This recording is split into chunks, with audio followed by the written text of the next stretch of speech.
So guys, merong paliwanag si Asti tungkol dito. So pakita mo nga yung unang video, yung mataas yung ampere niya.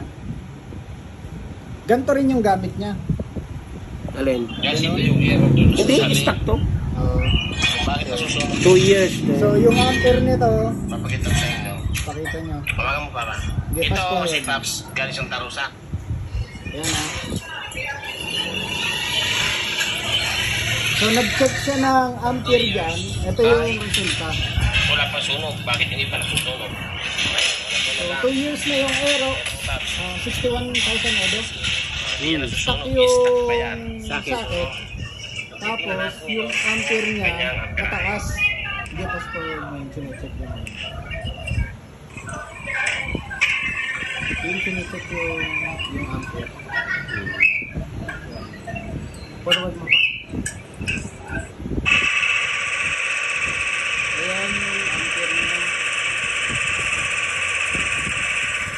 Nasa 13 point. 13 something amperes current. 13. So anong paliwanag mo doon, Asti? Ha? Anong paliwanag mo? Para Ba't tumaas madumi ang stator. yung stator? O sige nga, pakita natin yung isa. Pag after niyan malinis, dito ang amperahe niyan. So anong dahilan doon? Madumi na 10 siya amperes yun. na lang. Yung wire. Ibig sabihin, kahit ito stock ko, ay hindi ito masusunog basta-basta. Kasi yung amperahe ng wire niya ay mababa. Nagdanay na lang So paano naman ito na-involve dyan? 9 bulb. Oo. Ito nga in-explain ko. Siyempre ito, mataba yung wire. Gauge number 10. Gauge number 10 to eh. Oo. From stator to ECU. Oo. Basta nag-high ampere yung wire mo, nakaligta to sa stator, kasi ang dudugtungan mo nito, coil na. Yung pinaka-coil na. Solid wire yon. Ang dudugtungan mo nito. Ngayon, once na mag-high ampere yun, si current, maghahanap yun ng weak Oo. na connection. Hindi ito yung weak connection niya. Dito lang magsusunog yan. So dyan siya masusunod? Diyan siya magsusunog. Nakakabit sa Ito yung nakakabit sa ECU. Oo. Diyan siya magsusunog. Diyan siya mag-iinit. Sa sobrang haba niyan, Aba! aabot dun yung Abot yan dyan. Dyan. Lilipat niya yung sunog niyan. Lilipat niyan dito. Lilipat niyan dito. Meron na ako na experience nito. Oh, ganyan din nakakabit. Sunog to dito. So ano masasabi mo dyan? Kaya nga ang design ng talagang motor natin sa Aerox, kahit naglabas sila bagong Inmax, Oo. Aerox, ganun pa rin yung wear nila. From 10 to 12. Oo. From 10 to 12 kasi yung gitna noon, terminal, once na magkaroon ng problema sa stator, mapabayaan mo madumi, malikabok. Mag-iinit yun.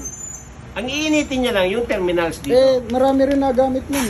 Ha? Marami na rin nagamit. Marami na gamit, pero may mga dinadala dito, sunog to. Ganyan mismo? Direct ECU. So, Nasa kanila naman yun eh. So hindi mo nire-recommend dyan? Hindi ko nire-recommend to. Kasi nga, yung wire nito ay hindi talaga siya, hindi dapat ginawa na sana ng manufacturer na ganito ang wire. Oo. Di ba? Dapat ginawa kasi yung stock ng Aerox nasa 10 lang yata. 10 ito. 10? From 12. From 10 to 12. Oo. Ngayon, kung didiretso mo yan from 10 to 10, na diretsyo na talaga 10, wala siyang pupunta siya dito. Okay. Na pwede mag-melt sa ECU. Matunaw man to, masunog man to, hindi naman masisira basta-basta yung ECU mo kasi yung terminal. Ang problema, imbis na malayo yung sunog mo, yung init ng wire, malayo sa ECU, inilapit mo. Dito mo nang inilapit sa ECU. So okay ka pa rin sa AdPro? Mas okay pa rin sa Adpro. Oo, ganyan ka na lang. Kasi, ang ano nito, nagre-rectan din ako, pero yung wire nga nung stock nga, hindi ko binabago. Ganun Kasi, pa rin. kasi ito yung... Same pa rin. 12 pa rin. From 10 to 12 pa rin. Okay. 10 to 12. From 10 to 12 pa rin. Kasi nga, yung...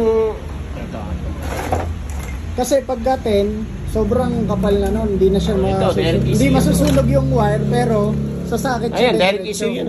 Ito pala, may sample na tayo. Ayan, nasunog na. Direct ECU, Oo nga, no? di ba? Maniwala na kayo, ayan. Size 10 yan, no? Size 10 to, Oh, same makapal. yung wire niya, no?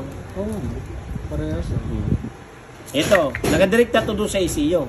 Ay, sa stator. Aftermarket din yan. Oo, pareho lang to dito. Ay, isa nagpunta yung sunog, di ba dito? Nasa ECU, doon umiinit. Eh di palta na lang ng AdPro, yung dulo. Palitan mo na per dulo, gano'n din. Eh, mag-AdPro, di ba ka ba magpapalit ng wire na mahaba-haba? Eh, winindong ka na sa stock. Sa bagay. So yun, hindi recommend ni Asti yung ganong wire na size 10. Si AdPro, di naman talaga nasusunog. Ang pagkakaintindi nila, nasusunog to. Ang pagkakaintindi nila, nasusunog to si AdPro. Hindi naman si AdPro nasusunog eh. Oo. Ang pinoprotekta ni AdPro, yung loss connection. Kasi pag loss connection, high ampere ulit yon. Once na magkaroon siya ng loss connection, high ampere ang resulta nun. Okay. Kasi, ang kuryente nito, amperes current to eh, hindi naman to DC current eh. From stator. So yun, si Asti sa AdPro pa rin siya, ano, mas... Kasi, ang poprotektan niya, yung vibration, yung loss connection. Pero, once na pinabayaan mo yung stator, masusunog pa rin yung wire ang masusunog. So, yung number 10. Sa lahat ng mga nakakaintindi, alam nyo na yung mga tama o mali at kung ano yung mga recommended ni Asti. Tsaka, siya yung nagme-mekaniko dito, alam niya na lahat yung mga possible na magiging sira at yung goods na gamitin. Kaya ang advice ko sa mga ni-state yung Aerox Inmax, Oh, pa-maintenance nila stator. stator. Yun yung pinipinturahan, di ba? Magneto yun. Magneto. Kaya hindi ka Ay, magpapintura. stator pala. Iba pala Yung stator, kailan pa-inspection mo pa rin yung palinis mo. linis. Alagaan mo sa para dapat every 5 months o 6 months palinis mo yung Yun stator. yung tinatawag na PMS. Oh, isama mo sa PMS yung stator. Oh, PMS. Para hindi siya Tuwing kailan ba magpapalinis ng ganun? yung akin, Oo. tinagbo ko lang Sambales yun. Pagbalik ko, pinalinis ko kasi dumaan ako sa malikabok na lugar. Sige. Depende yun. Halimbawa, naka 5 months ka naman, yan takbo mo naman sa subdivision lang. Oo. Wala namang problema kasi alam mo naman di naman naalikabukan. Mga Kaya ilang di ba may odo? tinuro na ako dati sa video? Inuhugasan? Oo nga. Hugasan mo na lang. Hugas lang na okay na. Tubig. Sige. Kasi di naman talaga tubig na kakasunog doon. So yun, sa mga nanonood, alam nyo na. So ito si Asti oh. Dito lang ay magpagawa sa may Kalamba, Halang, Spring Homes, bukal. Spring Homes na Bali. Yun. Thank you. Basta mag-chat Asti. lang.